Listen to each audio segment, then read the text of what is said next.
Hey, people. Welcome to episode 148 or 170, 147 and a half, whatever you want to call it. This is a half episode.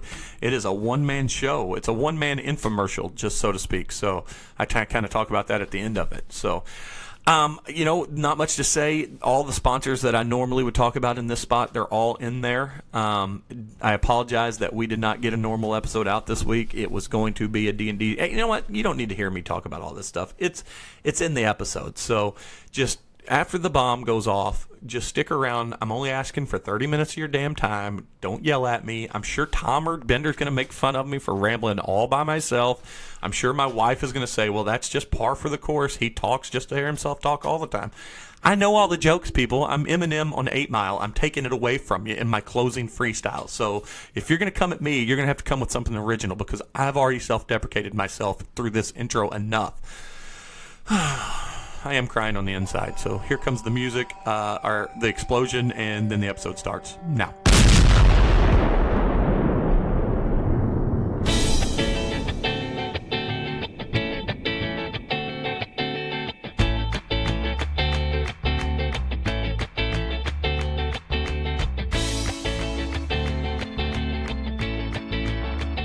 Hey, let me rephrase that. I am back. This is going to be another weird episode. Only the second time I've ever done this, but I am flying solo for this episode. Episode 148, by the way. And I'm going to tell you why I'm flying solo.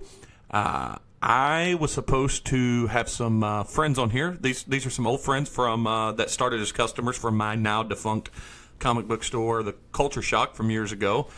We have started a monthly D&D campaign, so we are jumping right into 100% into our nerd roots. And what we were going to do was we had a character creation night, drink some beers, and we were going to record the podcast. But we had a couple new guys, and the character creation went a little long, so we didn't have time to record the podcast.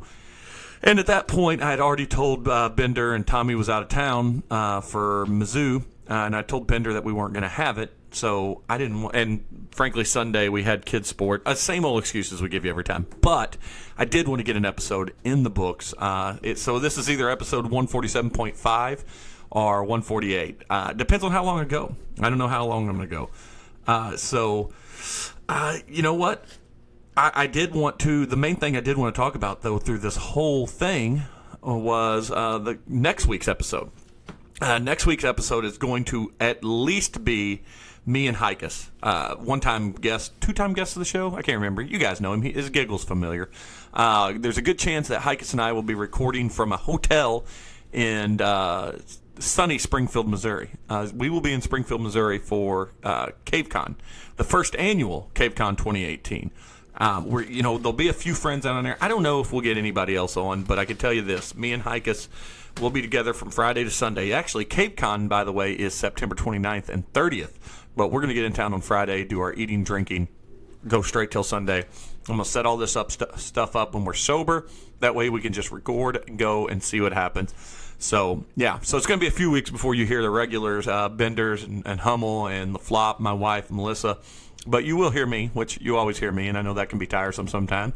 But at least you'll hear Hikus, and then eventually we're going to come back to that D&D centric episode. We're going to talk about why we're playing D&D, how we got started, each of us in D&D, and just eventually the new guys are wanting to end up recording in a session.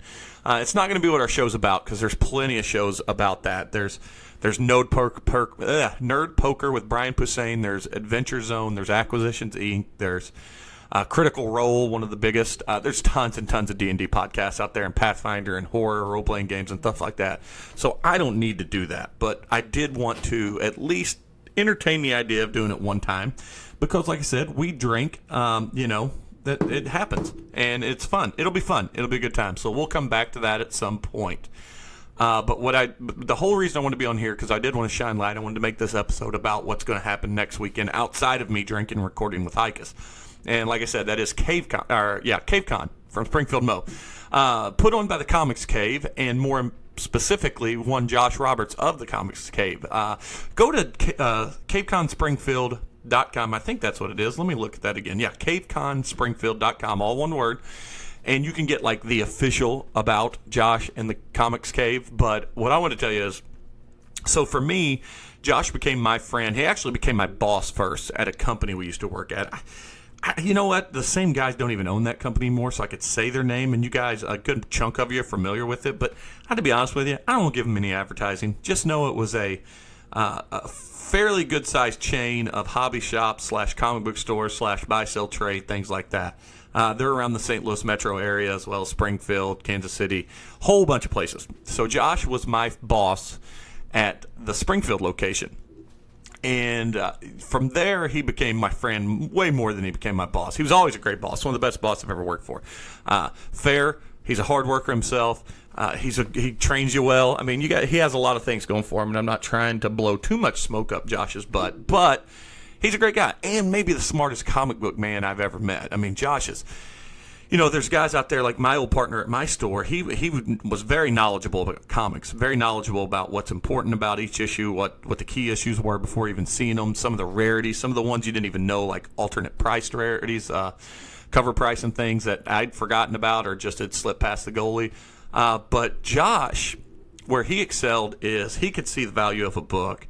And you could go on eBay all day and see what a book's selling for. You could look at Overstreet Price Guide and see what it's selling for. But that's not necessarily what you're going to get out of a book. Josh was always really good about buying the stuff right, selling it right. So let's just give an example. If it was a $1,000 book all day in the shape when it came in, there's a good chance $1,000 is hard to get out of that book. But if you bought it right and you could put $750 to $800 on that book, and then even if it sat on the shelf a little bit or you sold it and sell, you're going to be making a profit on it. And you're going to have something in there to really attract attention and be achievable for some people who don't have the best funds in the world.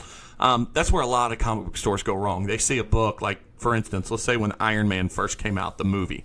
That book jumped up amazing in price. And we had one come in our store, had a guy that was maybe willing to sell it. And my partner, I'm not trying to shit on my partner, he's a good dude, but he instantly thought, man, we're going to get this, we're going to price this out. I'm like, man, that's, and the guy was another big comic guy, like a former employee of mine, we used to call it a hugger, loved to hug the comics and not let them go. They were like, well, this should be priced at this, and there's you're way off. And Josh that's never been an issue for Josh. He gets the books, and I got to tell you what, it'll be a fair price for whatever that book is. Even if it is a hot book, even if it's Walking Dead #1 or Incredible Hulk 181, First Wolverine, something great, Josh knows how to get it to sell. And that was one of his strong points. Plus, his unbelievable knowledge of story and characters. He loves comics, not just selling and buying comics. He reads comics, loves comics, knows everything about comics, is a harsh critic of comic movies, where he and I have argued over the years. And he's the guy that, he never said the words that I'm given to hyperbole, but he's the guy that says, I am the most, I do give way to hyperbole more than anybody knows, because everything's the greatest for me in his mind. And there's some validity to that. So Josh, from that old company, he went on to the Kansas City market. He's done a lot. He even moved out to Los Angeles to try to get into writing in Hollywood. Obviously, that didn't work out. But because, I don't know that the natural transition of a guy with a biology degree from Drury works out as a Hollywood screenwriter. But hey, weirder stories have happened. But so he came back. That's when he got in that company. And I'm just going all over the place here. But Josh definitely was pretty influential for me in my love of comics. One of the reasons we do That Year in Comics. I'd love to have him on the show one time. But long story short, when I left that company first, he then left that company a little bit later, I think a year or so later. And he wasn't floundering. I think his plan all along was to open his own store. I think he pulled the trigger when he saw the writing on the wall and he opened his own store, which is the Comics Cave. And up till now, I think another good reason why we're seeing CaveCon is back in the day, there were some cool shows in Springfield. They've kind of migrated away from it.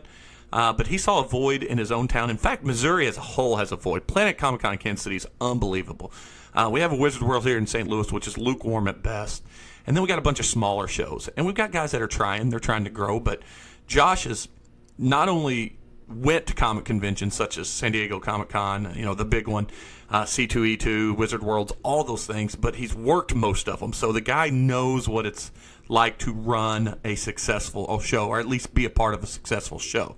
So that's what's got me excited about the show. Some of the other things that's got me excited about the show, too, is some of the guests that are going to be there. And I'm going to jump into that. By the way, it is, like I said, it is this Saturday, coming Saturday, September 29th and 30th from 10. I didn't see when it ends on Saturday. I'm going to assume it's 10 to 7 and then Sunday's 10 to 5. But it's from University Plaza Hotel and Convention Center in downtown Springfield. And the lineup's pretty good. One of the first things I want to talk about on the lineup, too, because what hits close to home for us, is friend of the show, one-time guest, two-time published author, more than that, I guess, is Aaron Conaway. Aaron Conaway of Waking the Weaver fame, or let me just say of Timberhaven stories fame, or Timberhaven novel fame, who came on the show to pump up his first book, Waking the Weaver, now has a second book, Before the Weaver, that he is out there selling, which I will pick up and make him autograph a copy there in person, because, that's what you do for your friends. You buy their stuff. He'll be there with a booth and selling and signing autographs. And then we have another friend, Stephanie Young, whose wife, and she's, of course, is a friend, but also wife to a person named John, who was co-workers with Josh way before I ever met. He's John's one of the coolest hip guys that when it comes to comics and things about that there is. And she writes an online webcomic called Star Beast. And I don't know that much about it. I know the art looks fun. It looks more YA. It probably is a little deeper knowing the Youngs. It's probably a little deeper than what it just looks like on the surface. Or maybe not. Maybe it's just great fun. But I would check that out. That's Star Beast. She will be there probably selling some stuff and signing some autographs too. So that's pretty cool that I've got two people that one person I kind of know, and one person that's a very good friend of mine that are actually a part of the show. Outside of that, his for a first-time show, he has got one heck of a lineup.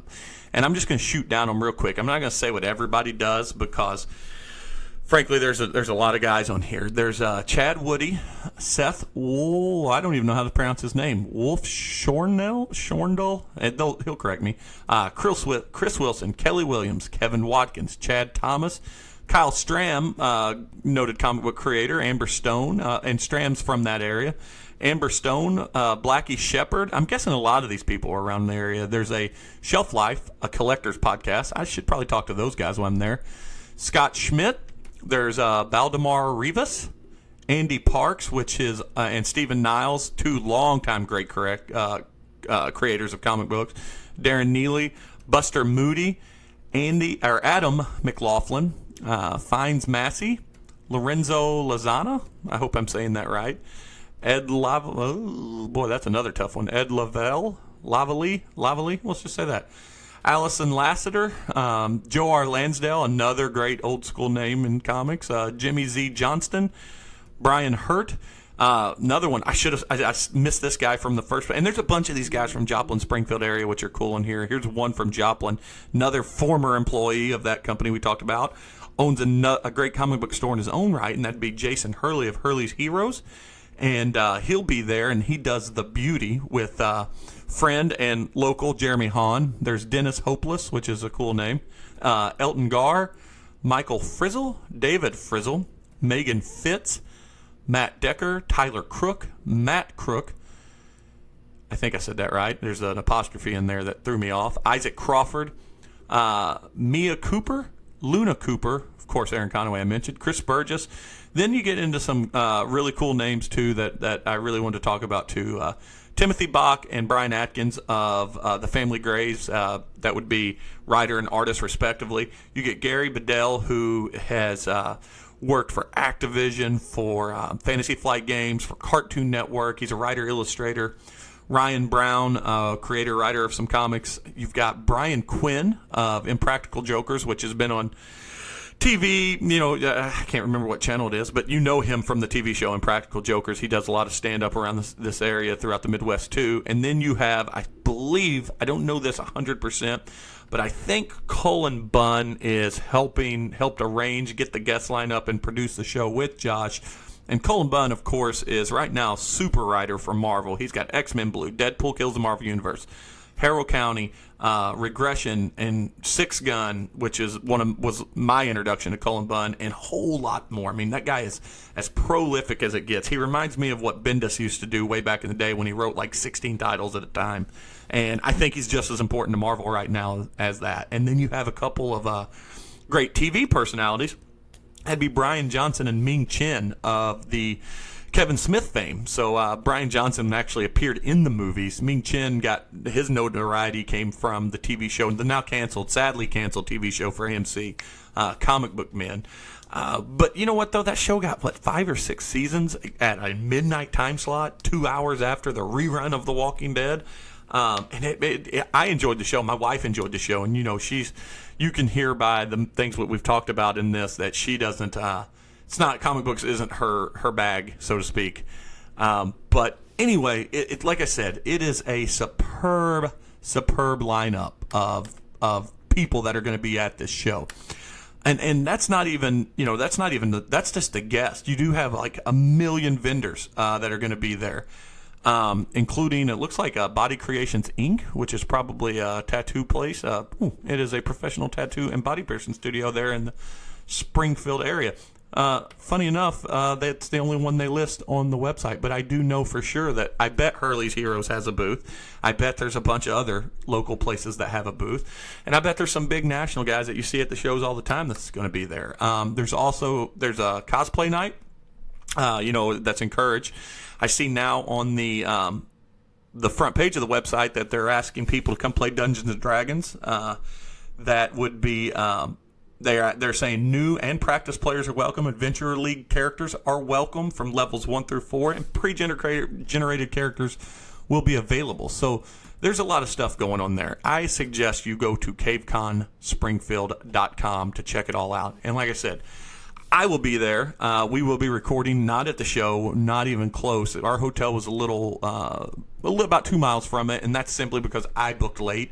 And I was told by Josh that there was apparently a good amount of, some kind of Christian show or something in town. So there's 2 different other kinds of conventions in town, which has caused the hotels to fill up quick, which means it's going to be pretty tough to get a room. But like I said, my room's pretty close.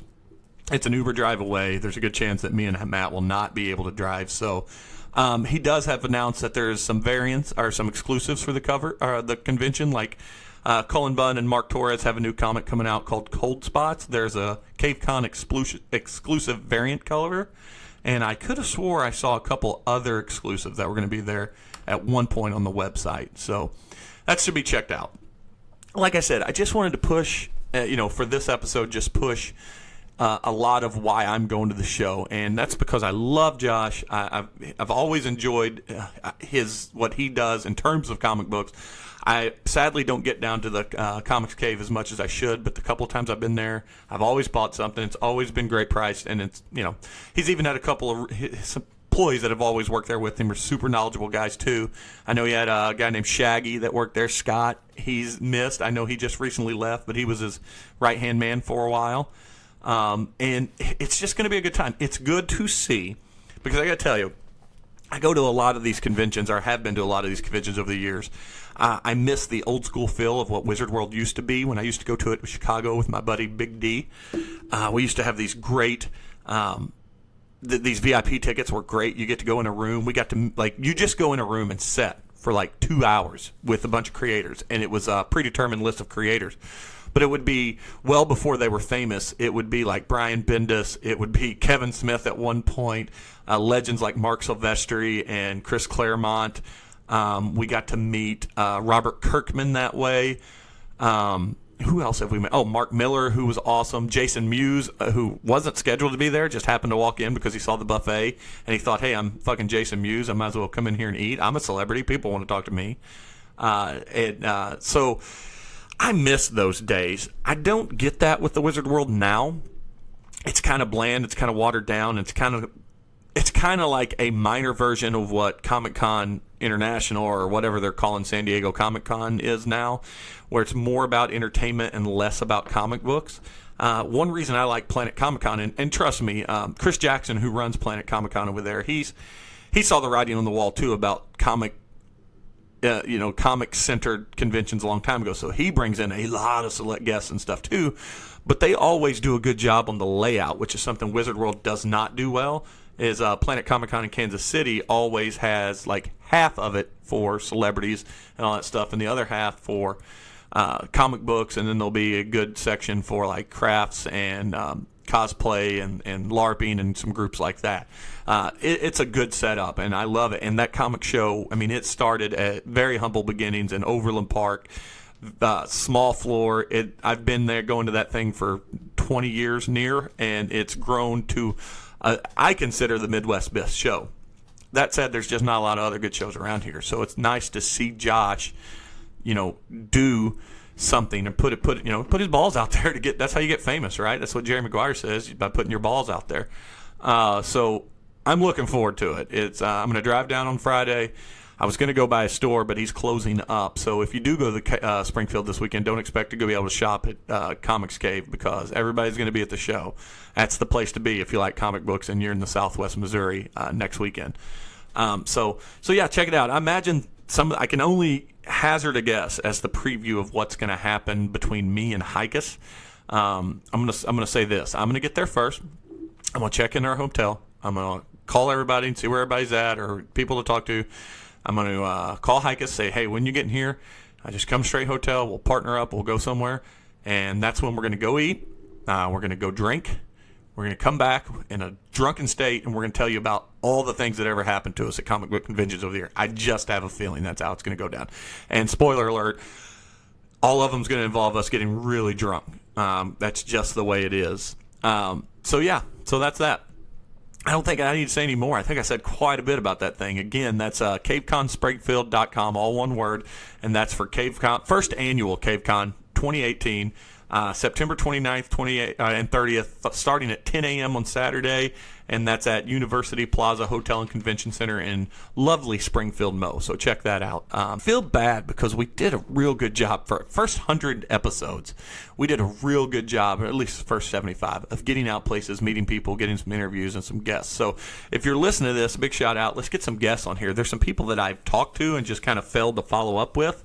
But I've also failed our sponsors, man, or at least our friends, like our friends at the Beer Sauce Shop. And as far as I know, Rick is planning on driving down on Saturday, one of the owners of the Beer Sauce Shop, Mr. Rick Dury, and he's going to kind of kick it with us on a Saturday, probably go to Mother's or something of that like with us. But 318 Mid-Rivers Mall Drive, you've heard me talk about them before. That's the Beer Sauce Shop. They've got over 500 individual craft beers, and like we've said at one time, I was in there when he looked at the SKUs. They were at like 1,100 different SKUs over the course of the year. That's a lot of fucking different craft beer. There's 25 or more. It's almost like 50 different whiskeys, gins, bourbons, ryes, scotches, things of that nature. There's way too many sauces and rubs to count. Like, I'm talking thousands. I don't even know why I said thousands as I said that, but there is everything a man and or woman or both or whatever you define yourself as would want out of a craft beer, craft cooking, barbecue accessories like the Big Green Egg, like pellet, temperature monitored smokers. A lot of stuff that it's the place to go. It's like I said, 318 Mid-Rivers Mall Drive in St. Peters, Missouri. And, I was just looking at their website. I know they have a ladies shopping session. I don't even know what the details on that are, but I can tell you the details on perennial tapping and tasting on September 26th. Beer School with Sierra Nevada on the same day. There's an award-winning Big Bear Barbecue tasting on September 29th. Smokin' Butts Barbecue School on October 3rd. The Mo Bourbon Trails on October 6th, which is Saturday, Trail Fest. I kind of want to do that one. I may do that one now that our days and plans for October 6th have changed. There's canned wine tasting release on October 13th. October 20th, a really good Irish whiskey, Pogue's Irish whiskey tasting. And then let's just go right up into Halloween. October 27th would be Distill Bonus Beer School and release. And then October 28th, sadly, I will not be able to do this year, but last year it was one of my favorite events they did. That would be Flavor Fest, the 2018 chili cook-off. You got to do that. That was a blast. The only problem they had is they didn't pick my chili as a winner, and that's more a reflection on Rick and his ability to choose good chilies. And by the way, speaking of Rick, don't taste his chili because I guarantee you it'll be the hottest thing there, and you may cry just walking up to it. But that's some of the stuff that the Beer Sauce Shop does. We've said it before. Every Wednesday they do a different thing, whether it's beer school, whiskey school, barbecue school, or whatever. I mean, there's always something going on at the Beer Sauce Shop. So check it out. Also check out our boy Alex at My Bomber Jackets, www.mybomberjackets.com. This is a guy that saw a void also, not as a convention guy in his Springfield, Missouri, but in St. Louis, sitting on the roof of his downtown loft apartment. I believe he said with his brother. They were drinking a big bomber. Don't know where it was from. And for the sake of the story, I'm gonna say a big bomber from Side Project. And he was working he just got off his day job at Trader Joe's, and they were sitting there and they were drinking that beer on the roof. And he said, "This beer's great, but because it's so high in ABV, we can't drink it so fast because we're not luscious. And I need a way of keeping this bottle colder longer." And that's when it hit him. He needed a stylish neoprene jacket with fancy art, heavy-duty construction zipper design, zip that thing halfway down, say #beer cleavage, and lots of cool artists to help lend to the design of the label, or the actual jacket itself. And that's when his brother said, "Yeah, it'd be like a bomber jacket." I'm butchering this fucking story, but no, Alex has one cool product for all craft beer lovers out there, and that is neoprene jackets to keep your beer colder longer in multiple sizes, whether it's a 12-ounce can, 16-ounce can, bottles, Euros, bombers, anything you want. He's got it, and he's got super cool designs. I love his mail carrier designs. He's got like a United States Postal Service parody, USPS parody. Well, that's what I just said. UPS, how about that? There's all kinds of good stuff on there, so check that out. I haven't got a lot of love to our sponsors of late because I've been rushing these episodes out, which that'll change as it gets colder. Once it gets colder, we can really ramp up our stuff. And like I said, we're also going to come back with with a D&D centric episode. I also wanted to play Drunk Quest again. Maybe I can get one of the D&D guys to play Drunk Quest with us. I've got Hikers next weekend. After that, I don't know that we have anything really important on the books, except that we will come back with our good friends and number 2, 3, and 4 hosts of this show. Not in this particular order, but I will say Bender, my wife, and the Silver Badger Tom. And I did do that on purpose, so they can't argue that I put him 4 on there. Other than that, I think I'm good. I think this episode is going to clock in around 30 minutes of me just rambling. And I know that no one wants to hear me ramble a lot. So I'm gonna wrap it up. I'm gonna go ahead and call this an episode. You got a real quick one this week, and we will come back like normal, at least on length next week, and then after that it'll be like normal with all the regular cast of characters that'll be here. I appreciate you listening. We're going to start doing this a little better again. We've been real hit or miss here of late, and that's all my fault more than anybody's fault. I'm going to go ahead and put Bender because he's not here, and that's going to do it. Thanks for listening to this 30-minute infomercial, and we will talk to you soon. I'm going to play the music. Just imagine you heard Let's Go Blues, Hold On Your Butts, and bye, and then I play the music. That's it. Thanks.